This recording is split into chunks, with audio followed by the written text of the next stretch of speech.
नमस्कार, आप देख रहे हैं मानव जगत लाइव।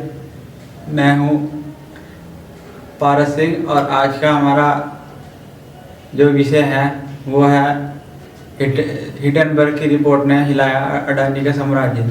तो मैंने ये रिपोर्ट पढ़ी तो उस रिपोर्ट में मुझे कुछ ऐसे इम्पोर्टेंट फैक्ट्स मुझे लगे, तो मैंने समझा ये फैक्ट्स आपके आगे मैं रखूं। तो चलिए उसी रिपोर्ट के कुछ पॉइंट्स मैं आज आपको बताऊंगा।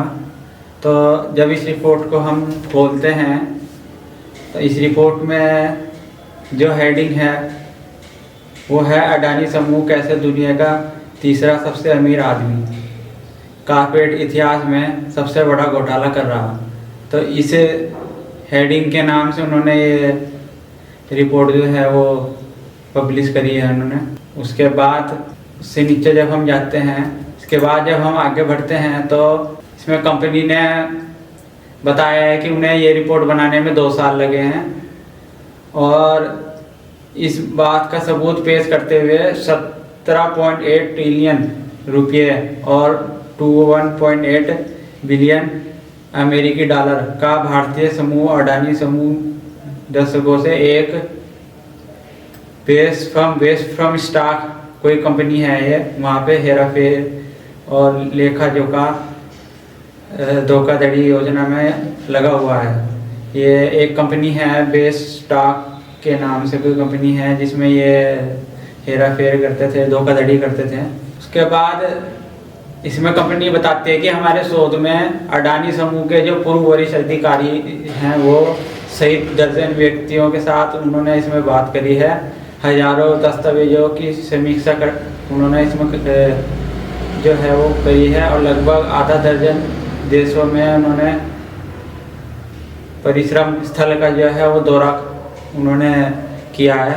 इस रिपोर्ट में इन्होंने वो लिखा है साफ साफ। उसके बाद उससे नीचे हम चलेंगे तो इसमें यहाँ तक कि अगर आप हमारी जांच के निष्पक्षों पक्षों को नज़रअंदाज करते हैं और अडानी समूह के वित्तीयों को अंकित मूल्य कर लेते हैं तो इसकी 7 प्रमुख सूचीबद्ध कंपनियां में आकाश उच्च मूल्यांकन के कारण विशुद्ध रूप से मौलिक आधार का 85% की गिरावट आई है।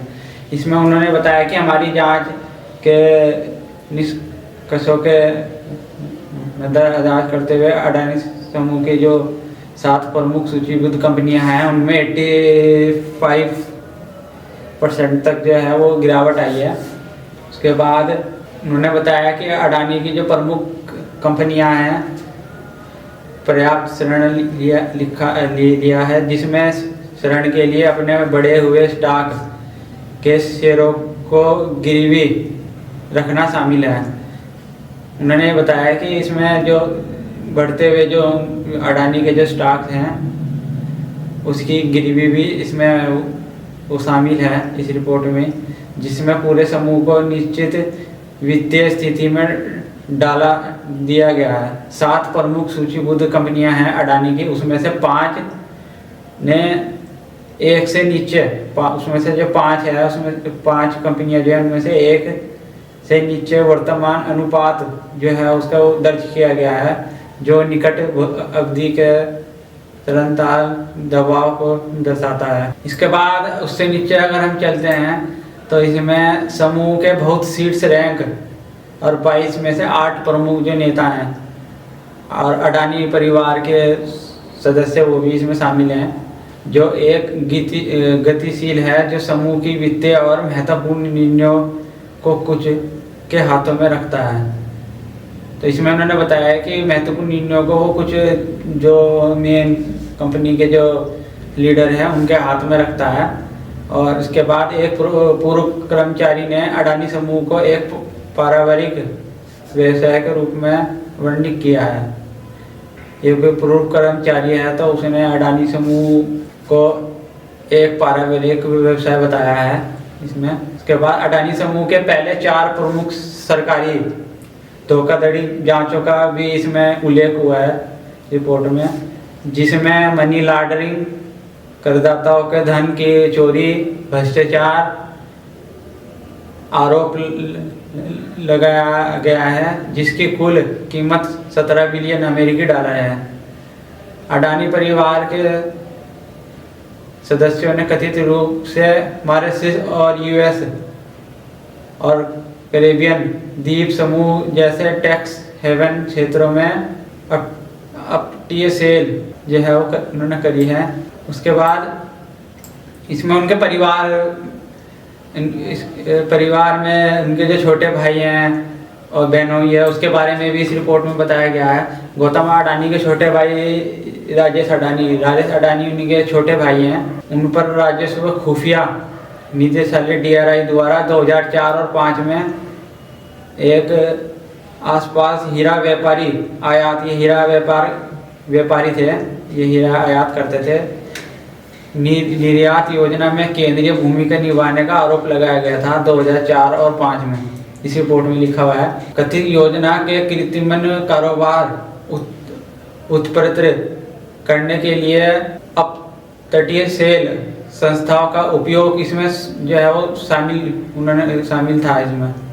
शामिल किया गया था। जालसाजी, कर धोखाधड़ी, अलग अलग आरोपों में राजेश को कम से कम 2 बार उन्होंने जो है वो गिरफ्तार करा था। बाद में उन्हें अडानी समूह के प्रबंध निदेशक के रूप में सेवा देने के लिए प्रदत्त किया गया। बाद में उन्हें कंपनी का प्रबंधन जो है वो बना दिया गया। उसके बाद इसमें गौतम अडानी के जो बहनोई हैं समीर वोरा, उसके बारे में भी इस रिपोर्ट में बताया गया है कि DRI द्वारा उसी हीरा व्यापार घोटाले के सरगना होने और नियमों को बार बार झूठे बयान देने के आरोप लगाया गया था। बाद में उन्हें महत्वपूर्ण अडानी ऑस्ट्रेलियन डिवीजन के कार्यकारी निदेशक के रूप में उन्हें कंपनी ने नियुक्त किया था। उनके जो बहनोई थे समीर वोरा, पहले उन पे घोटाले के सरगना होने के आरोप लगाए गए थे। उसके बाद कंपनी ने उन्हें ऑस्ट्रेलियन डिवीज़न का जो है कार्यकारिणी निदेशक एक पोस्ट होती है कंपनी में, वो नियुक्त कर दिया गया। उसके बाद गौतम अडानी के जो बड़े भाई हैं उनके बारे में भी इसमें बताया गया है। उनके जो बड़े भाई हैं विनोद अडानी को मीडिया द्वारा एक मायावी व्यक्ति के रूप में वर्णित किया गया है।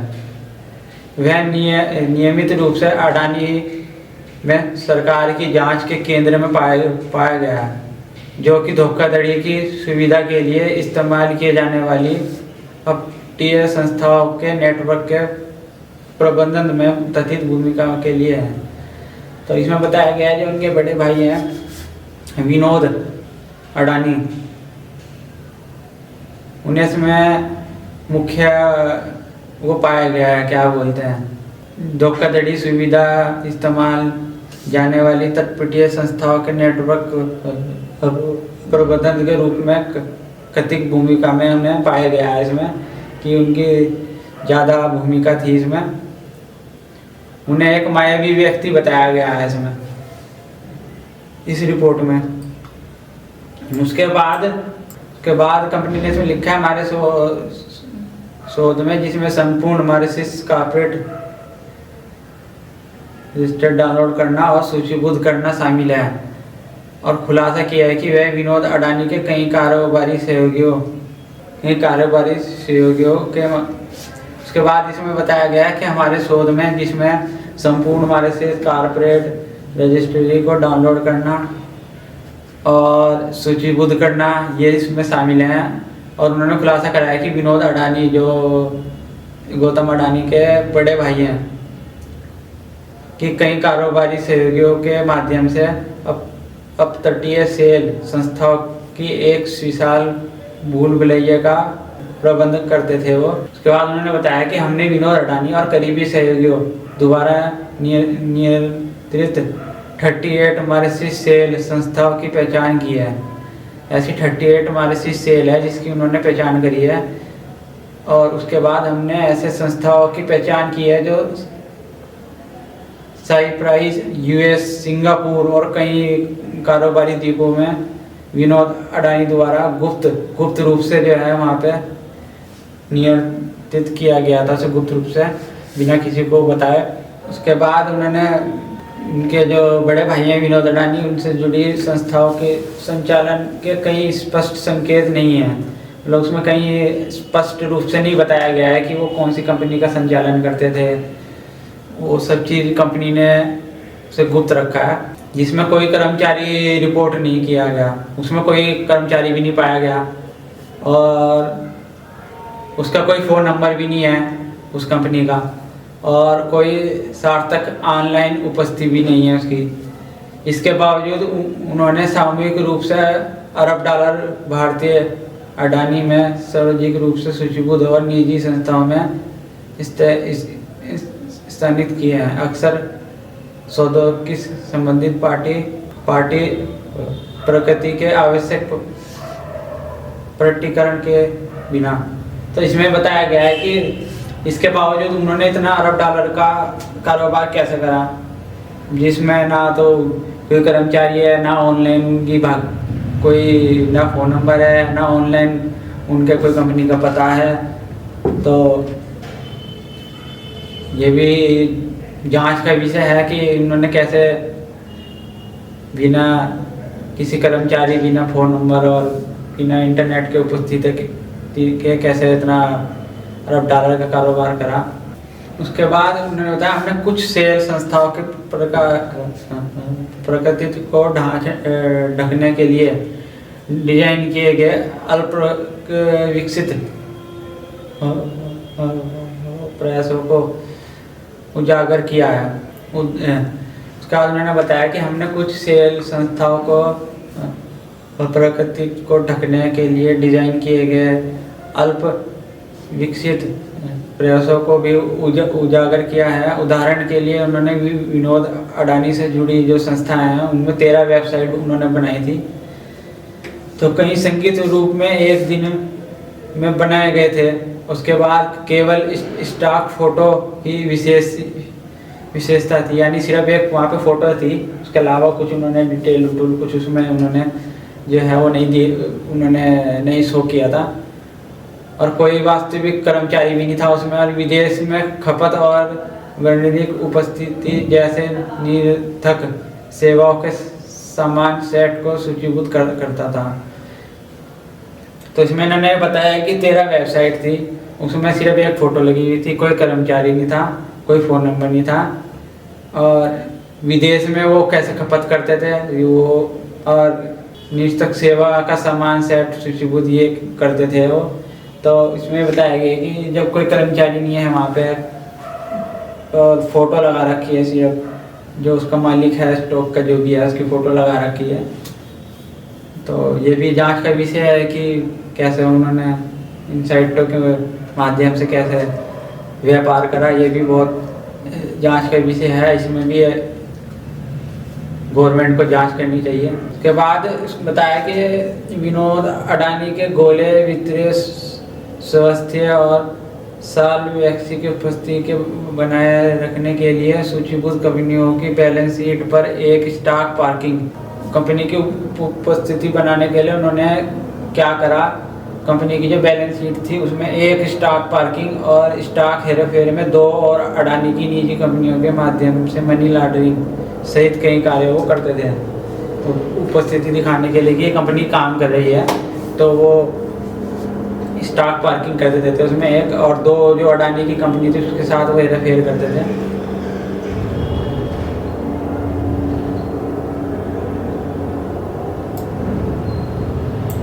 उसके बाद ये बताया कि भारत में सार्वजनिक रूप से सूचीबद्ध कंपनियां उन नियमों के अधीन है जिसके लिए सभी प्रमोटर होल्डिंग्स यूएस में इनसाइडर होल्डिंग के रूप में बनाया जाता है का खुलासा किया जाना आवश्यक है। नियमों में यह भी आवश्यक है कि हेराफेर और अंदरूनी व्यवसाय को कम करने के लिए सूचीबद्ध कंपनियों के पास गैर प्रवर्तकों के पास कम से कम 25%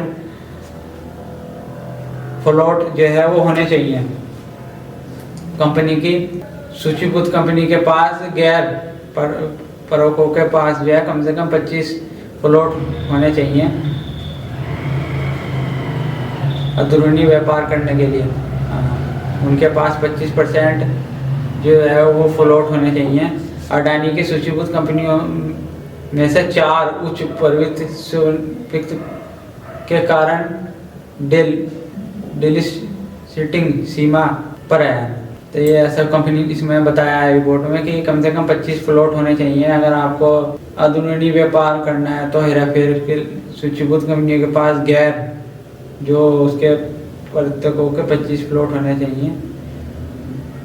कभी खुलासा उन्होंने इस रिपोर्ट में करा है। उसके बाद उन्होंने बताया है कि हमारे शोध इंगित करता है कि अडानी समूह से जुड़े अपतटीय सेल और फंड में अडानी स्टॉक के सबसे बड़े सार्वजनिक यानी गैर प्रमोटर धारक शामिल हैं। गैर प्रमोटर धारक जो हैं वो इसमें शामिल हैं। और ऐसा मुद्दा जो अडानी कंपनी को डिलिस्टिंग के अधीन करेगा। भारतीय प्रतिभूति नियमों सेबी जो है भारत में जो स्टॉक की निगरानी रखती है के नियम थे जो लागू सेबी के नियम थे लागू, उसमें सेबी के नियम लागू थे।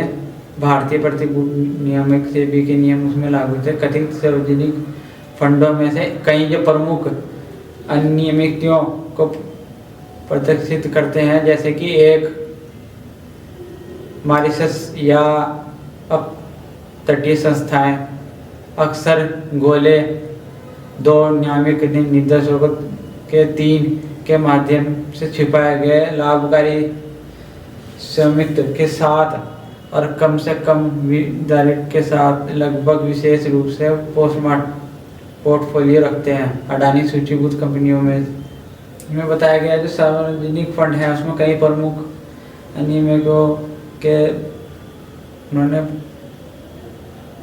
प्रदर्शित करे हैं, जिसमें से एक मॉरिशस या फिर अपतटीय जो संस्थाएं हैं अक्सर वो 2 नामिक निर्देशकों को 3 के माध्यम से छुपाए गए। अक्सर 2 होते हैं पर उन्होंने 3 के माध्यम से छुपाए हैं लाभकारी स्वामित्व के साथ और कम से कम विविध के साथ। के बाद उन्होंने बताया कि कानूनी इकाई पहचान करता LI का जो डेटा है भारतीय यूनियन डेटा के अनुसार मॉन्टेरिसा इन्वेस्टमेंट ये कंपनी है होल्डिंग नामक एक अन्य 5 स्वतंत्रता फंडों को ये जो है नियोजित करती है जो सामूहिक रूप से सूचीबद्ध अडानी कंपनियों के शेयरों में NRI 360 बिलियन $, 4.5 बिलियन से अधिक है, जो कि 4.5 से अधिक है। उसमें $360 बिलियन जो है वो दिखाया गया है, जो कि 4.5 से अधिक है। मैट्रिक्स के जो अध्यक्ष हैं CEO हैं वो भगोड़े हीरा व्यापारी के साथ 3 कंपनियों के निदेशक के रूप में उन्होंने काम किया है, जिसमें कथित तौर पर भारत से भागने से पहले, भारत से निकलने से पहले $1 बिलियन उन्होंने चुकाए थे। ये इसमें बताया गया है। विनोद अडानी की जो बेटी है ने उससे फिर बाद में शादी कर ली भगोड़े हीरा व्यापारी के साथ। जो विनोद अडानी की बेटी है उन्होंने शादी कर ली, यानी पहले वो 3 कंपनियों के का काम वो देखते थे। अब भागने से पहले $1 बिलियन उन्होंने चुकाए थे। उसके बाद उन्होंने अडानी की जो विनोद अडानी जो उनके बड़े भाई हैं उनकी जो बेटी है उसके साथ उन्होंने शादी कर ली। तो ये भी जांच का विषय है। फिर अडानी की एक बार संबंधित पार्टी इकाई ने अडानी इंटरप्राइज और अडानी पावर को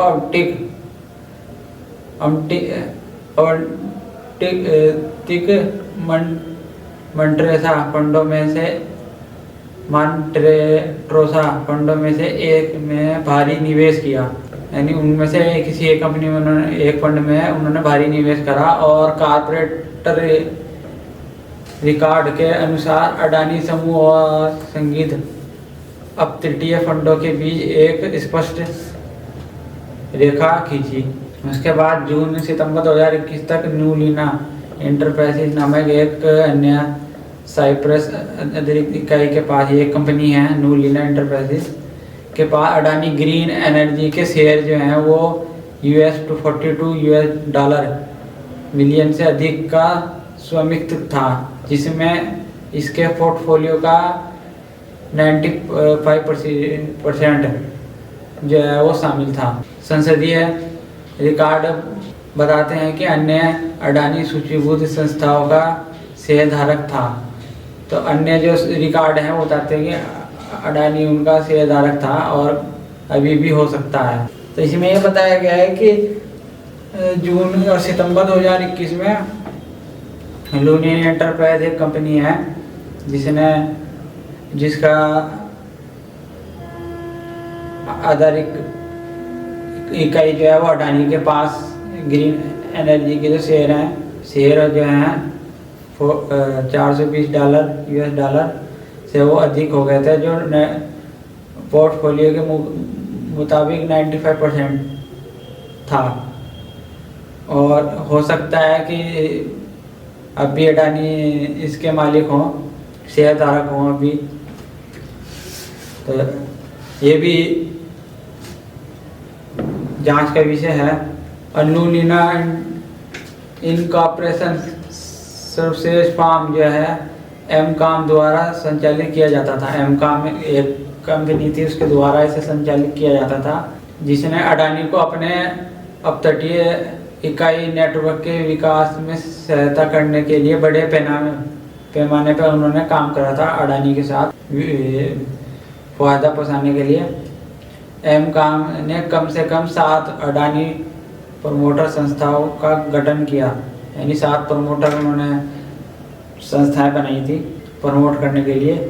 कम से कम 17 अपतटीय सेल और विनोद अडानी से जुड़े संस्थाएं और अडानी स्टॉक के कम से कम मॉरिशस स्थित अपतटीय शेयरधारक, कम से कम 3 मॉरिशस स्थित अपतटीय शेयरधारक। तो इसमें बताया गया है कि 7 प्रमोटर उन्होंने कंपनी बनाई थी, उसमें 17 सेल उन्होंने गठित करे थे और उससे जुड़े से संस्थाएं थी, और अडानी के जो स्टॉक थे कम से कम 3 मॉरिशस स्थित अपतटीय शेयरधारक उसमें थे। तो ये इसमें बताया गया है पॉइंट में। तो उसके बाद 2007 में सेबी का एक फैसला आया था अडानी के प्रमोटरों के खिलाफ। उसमें उन्होंने आरोप साबित हुए थे कि उन्होंने केतन परेखा एक संस्था है, तो अडानी स्टैंड के शेयरों में हेराफेर करने में उन्होंने मदद करी थी, उन्हें उकसाया था। और केतन परेखा जो है वो शायद भारत के सबसे मुख्य स्टॉक मार्केट मैनिपुलेटर हैं। तो 2007 की जो जांच के अनुसार 14 अडानी निजी संस्थाओं ने पोरखा द्वारा जो नियंत्रित संस्थाओं को शेयर हस्तांतरित किए, जो तब बाजार में जबरदस्त हेराफेर में लगे हुए थे। तब उन्होंने जबरदस्त हेरफेर करी उस टाइम। उसके बाद अडानी समूह ने सेबी को ये तर्क देते हुए उन्होंने जवाब दिया सेबी को कि उसने केतन परेखा के साथ मुद्रा बंदरगाह पर अपने संचालन की शुरुआत के वित्त पोषण के लिए सौदा किया था। उन्होंने ये सेबी को बताया जब सेबी ने उनसे पूछा कि ये आप हेराफेरी कर रहे हैं, तो तब अडानी समूह ने ये बताया कि हम उनके साथ जो उनका एक बंदरगाह है वहाँ पे वो उनके साथ सौदा कर रहे थे, उन्होंने किया था, वित्त को सौदा किया था, तो ये उन्होंने बताया था। उसके बाद फिर यह प्रतीत होता है कि स्टॉक जो हेरफेर के माध्यम से शेयर बिक्री किसी तरह वित्त पोष का एक वैध रूप है। तो उससे ही पता चलता है कि शेयर बिक्री जो है वो वित्त पोष का एक वैध रूप है, यानी वैध तरीके से किया गया है, सब कुछ वैध उसमें बताया गया है। उसके बाद उन्होंने बताया कि हमारे जांच के हिस्से के रूप में हमने एक व्यक्तिगत साक्षर कर लिया, यानी एक व्यक्ति का उन्होंने बयान लिया जिसने मॉरिशस स्थित फंडों के माध्यम से स्टॉक हेरफेर के लिए भारतीय बाजारों में व्यापार करने से प्रतिबद्ध कर दिया गया था। तो उस आदमी को बाजार में स्टॉक हेरफेर करने के जुर्म में उस बैन कर दिया गया था उस आदमी को। तो उसका उन्होंने बयान लिया। उसके बाद उसने हमें बताया, उस आदमी ने बताया कि केतन परेखा को व्यक्तिगत रूप से जाना जाता है और वह थोड़ा बदल गया है, यानी वो उसमें कुछ चेंजेस आ गए हैं उस कंपनी में। और ये समझते हुए कि पिछले सभी ग्राहकों को अभी भी केतन के प्रति वफादार हैं, जो उसके ग्राहक पिछले सभी जितने भी ग्राहक हैं वो उसके प्रति वफादार हैं अभी, ये बताया उस आदमी ने। उसके बाद और अभी भी केतन के साथ काम कर रहे हैं और उन्होंने उसने ये भी बताया कि अभी वो केतन के साथ काम कर रहे हैं। तो उसने उस आदमी ने अपने बयान में ये बताया।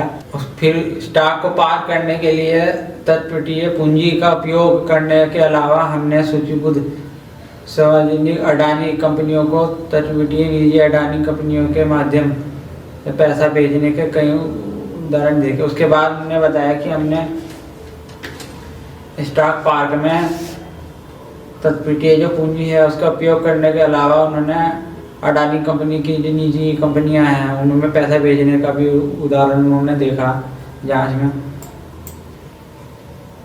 उसके बाद एक अन्य विनोद अडानी जो उनके बड़े भाई हैं नियंत्रित यूएस इकाई, तो एक और जो कंपनी है जिसे वो संचालन करते थे यूएस इकाई में, जिसने इमर्जिंग मार्केट इन्वेस्टमेंट डीएमसी, जिसे डिमर्जिंग मार्केट इन्वेस्टमेंट डीएमसी कहा जाता था उस समय, पर कोई कर्मचारी सूचीबद्ध नहीं करता। तो उसमें भी जब उन्होंने चेक करा कंपनी ने तो उन्हें कोई कर्मचारी नहीं मिला उसमें भी।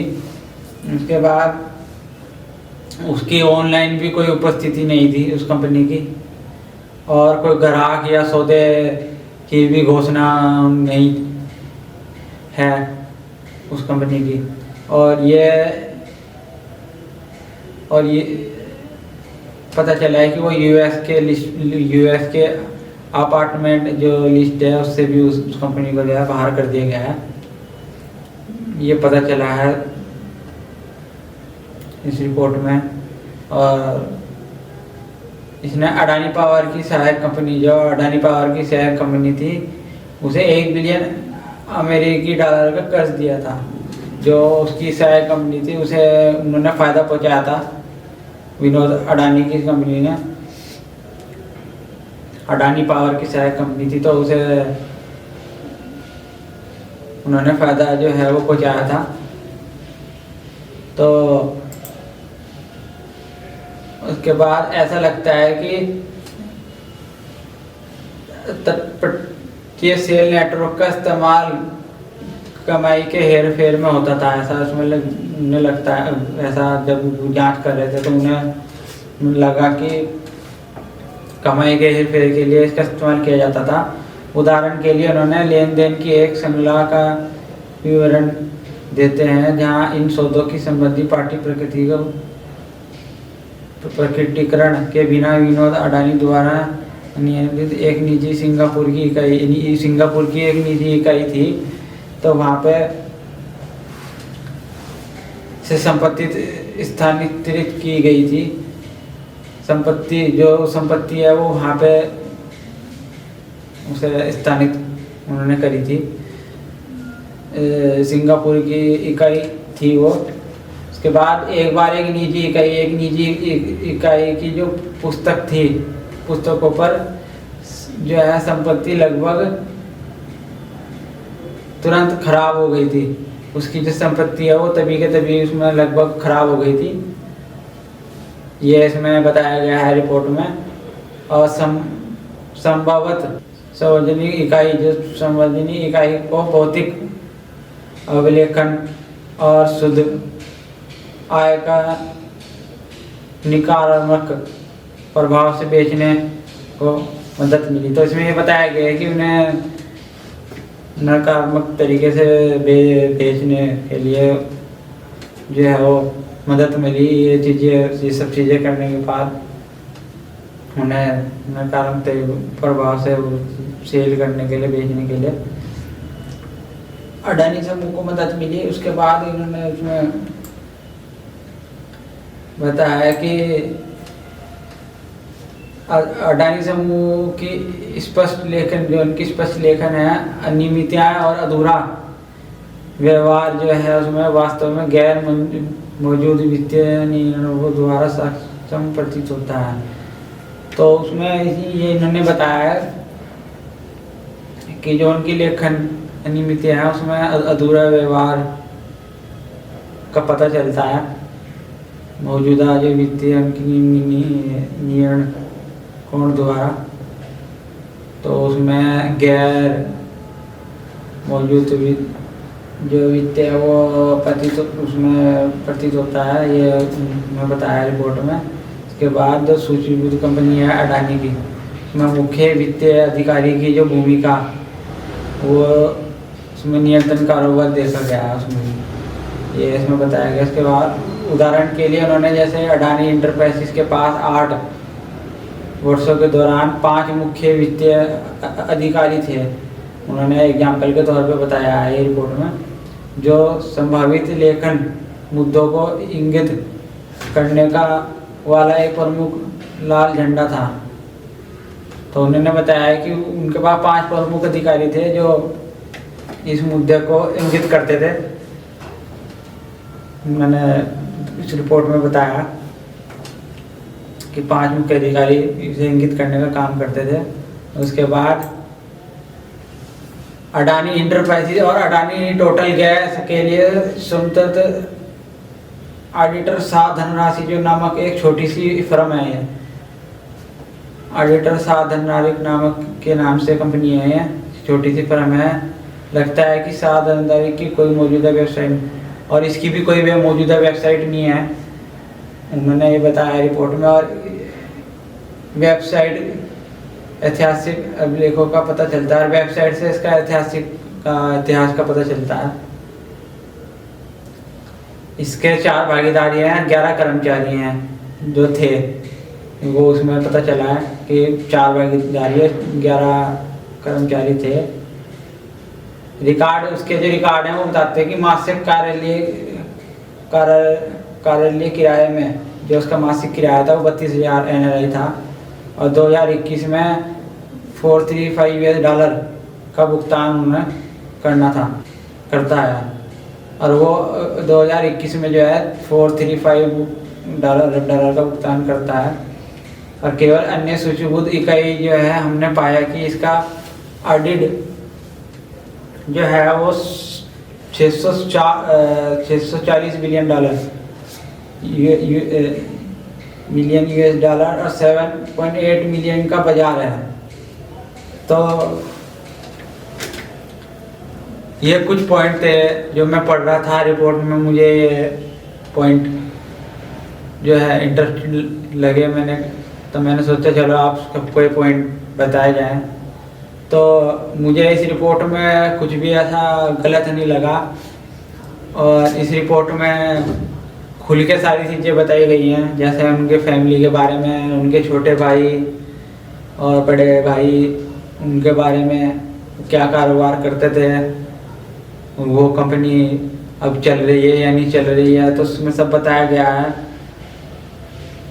और तो ये भी बताया गया है कि कैसे वो कंपनी, छोटी सी कंपनी 1-2 सालों में इतनी बड़ी हो गई। तो ये जांच का विषय है और गवर्नमेंट को इसकी जांच करनी चाहिए। और इस रिपोर्ट से तो ये पता चलता है कि अडानी समूह ने कुछ बड़ा घोटाला किया है। तो क्या सच है क्या झूठ है, तो वो तो जब गवर्नमेंट जांच करेगी तो तभी पता चलेगा। पर जैसे हाल ही के दिनों में हमने देखा है कि संसद में भी जब इस मुद्दे को उठाया जाता है तो गवर्नमेंट मौन हो जाती है। गवर्नमेंट उस बात को गोल मोल तरीके से इसका जवाब देती है। तो इससे तो ये पता चलता है कि गवर्नमेंट की भी भागीदारी अडानी समूह के साथ थी। तो इससे तो ये पता चलता है कि कोई बड़ी शक्ति का हाथ अडानी के ऊपर था। तो बस ये कुछ चीज़ें थी जो मैं आपको बताना चाह रहा था। तो आपको हमारी ये रिपोर्ट कैसी लगी? आप हमारे चैनल को शेयर कीजिए, सब्सक्राइब कीजिए। तो आप देख रहे थे मानव जगत लाइव और मैं था पारस सिंह। नमस्कार।